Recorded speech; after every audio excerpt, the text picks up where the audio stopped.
Hay un ejercicio que alguna vez vi hacer al padre Rainiero Cantalamessa, y como yo soy un copietas, les voy a pedir que hagan lo mismo.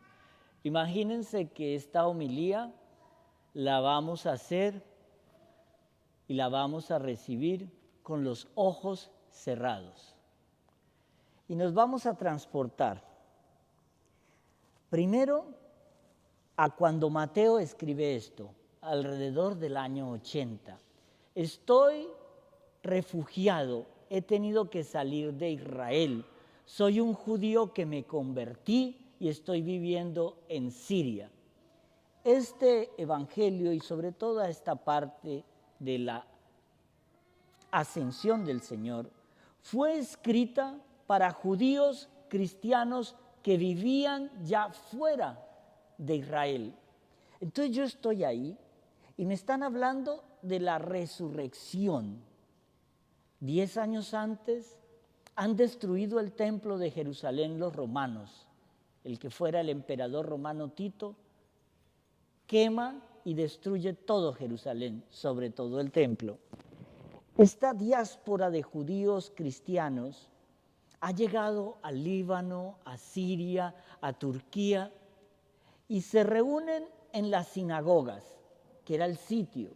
Los únicos sobrevivientes de esos grupos que salieron fueron los fariseos y los judíos cristianos. Y se reunían en las sinagogas, pero es cuando empieza la pugna entre judíos y cristianos, y los judíos excomulgan a los cristianos y a su vez los cristianos excomulgan a los judíos. Entonces era una pugna tal que los rabinos le prohibieron a los cristianos que rezaran en las sinagogas o que se reunieran en la explanada de las sinagogas. Es cuando nacen las comunidades para crear las primeras iglesias cristianas del mundo. Es ahí cuando empieza a concentrarse todo lo que ellos habían vivido, y ahora nos devolvemos a ese momento de la ascensión. Ustedes imagínense, no fueron esos 11 discípulos en ese momento, fuimos todos llamados a esa montaña, todos estamos ahí y vemos de pronto que se aparece nuestro Señor Jesucristo. Véanlo con sus ojos, están en una montaña esperando un no sé qué y de pronto se aparece nuestro Señor Jesucristo. Era tan difícil creer en la resurrección que muchos dudaron que fuera Él. Por eso Él en las apariciones previas sencillamente les invita a que compartan un pescado. Él cocina pescado para los apóstoles cuando están en el mar de Galilea. Y Él se aparece ahí, en medio de su gloria, en medio de su cuerpo glorioso. Es que el mensaje de hoy es, en la ascensión, es la última frase: yo estaré con ustedes hasta el fin del mundo. ¿Dónde? En la Eucaristía. Porque Él tenía que irse al cielo, encontrarse con el Padre para enviar 10 días después el Espíritu Santo. La ascensión del Señor no es que Él nos haya dejado, no es que Él nos abandonó a nuestra suerte, no. La ascensión del Señor es que para que participara ya esa tercera persona de la Santísima Trinidad, ese Espíritu Santo al cual estamos llamados todos a compartir. Y es que el Señor quería unir el cielo y la tierra. Esa es la ascensión del Señor. Nos invita a todos a que subamos con Él. Los apóstoles se quedan mirando al cielo y en la segunda lectura vemos cómo el ángel les dice que miran. Y ellos, imagínense, el Señor ha ascendido en cuerpo, alma y divinidad al cielo y de pronto las nubes lo cubren. Ustedes se imaginan por un segundo de sus vidas, ustedes son uno de esos discípulos. Espero que ninguno sea Judas Iscariote, ¿no? Pero son uno de esos 11 discípulos que lo amaron. Y vivieron con el Señor 3 años, viendo esa palabra de sabiduría, viendo esa palabra de amor, viendo esa ternura en el trato. Han visto los milagros que han hecho. Ustedes han sido testigos de las resurrecciones de la hija de Lázaro, testigos de la niña de los 12 años, testigos de que los paralíticos caminaban, testigos de que los ciegos veían. Han sido testigos y de pronto les quitan de su vista a Dios. Ya no lo ves más. Es ahí donde la Eucaristía reclama su importancia. El Padre y el Hijo y el Espíritu Santo vivirán en nosotros si estamos en la gracia de Dios. El problema es no estar. Y la primer función que deja ahí es: id y evangelizad el mundo. Convenced al pueblo de mi resurrección. Es que el cristiano es cristiano porque la resurrección te abre el camino a la vida eterna. El Señor ya resucitó y allá nos quiere a todos con esos cuerpos gloriosos. El segundo mensaje: expulsad demonios. Y uno dice, pero de toda esta enseñanza, ¿cómo deja esa segunda palabra? Expulsar demonios. Ayer hablábamos del padre Lorenz y del padre Moore, dos exorcistas bien importantes. Mire, ¿por qué la palabra es tan importante? Él dice en ese manual de exorcismo que para expulsar el demonio de nuestras vidas, que todos tenemos un demonio o una legión que nos persigue, eso no lo duden. Todos tenemos esa tentación que nos persigue, ese pecado que no soltamos, ese momento de ira, de lujuria, de rabia, de envidia, siempre estará ahí. En algunos funciona más un demonio, en otros funciona más otro demonio, otra tentación, pero ahí está.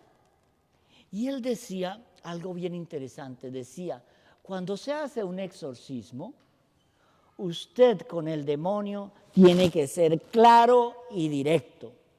Usted no solamente le tiene que gritar al demonio en un exorcismo, salga de ella.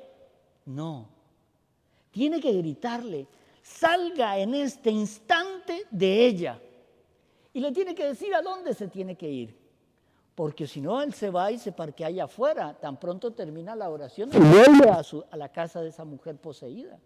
Usted le tiene que decir, ve y póstrate a los pies de la cruz. Hay una historia muy bonita de Ana Catalina Emmerich y de Luisa Picarreta. El demonio reconocía que Jesús era el Hijo de Dios, pero no sabía el camino de la redención. El demonio sabe quién en realidad es Jesús en el momento en que le entregan la cruz y él besa la cruz. ¿Sabes cuál fue el grito del demonio en ese momento? ¡Es él! ¿Cuál es el nombre con el que se identificó Dios? Él. Yo soy el que soy. Por eso él gritó, ¡es él! ¡Huyan! Le grita a los demonios. Pero mira esto bonito. La Virgen le dice al demonio, tú y todos los demonios caminarán detrás de mi Hijo para que vean el precio de la redención. Mire, entender que la ascensión del Señor al cielo es el momento en que se nos abren las puertas a nosotros del cielo que estaban cerradas. No, yo tengo que gritar en mi corazón, no solamente es Él, Señor, tú eres mi Dios, porque en ese sacrificio Él lo único que decía era amor, amor, amor. entender por un segundo que lo que el Señor nos está regalando es el cielo, la eternidad. Para mucha gente la ascensión representa como el final de un ciclo. No, es la apertura a la vida eterna.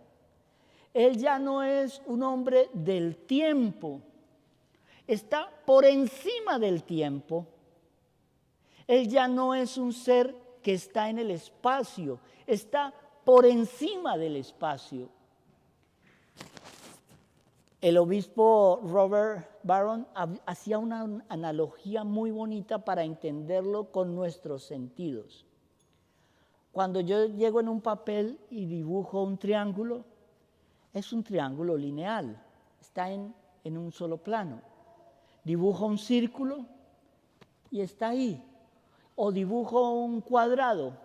Pero cuando yo le doy una tercera dimensión, el cuadrado pasa a ser un cubo, el triángulo pasa a ser una pirámide y el círculo pasa a ser una esfera. Se convierten en el todo de ese espacio. Cuando el Señor asciende, ya no es solamente el Hijo de Dios, ya no es solamente el Hijo del hombre, ya no es solamente 100% Dios y 100% hombre, es nuestro Redentor, es el que pagó por mi ingratitud, porque Él nos quiere allá arriba a todos. Como decía la Virgen en una de sus apariciones, qué tristeza le da a mi hijo una almita que se pierde.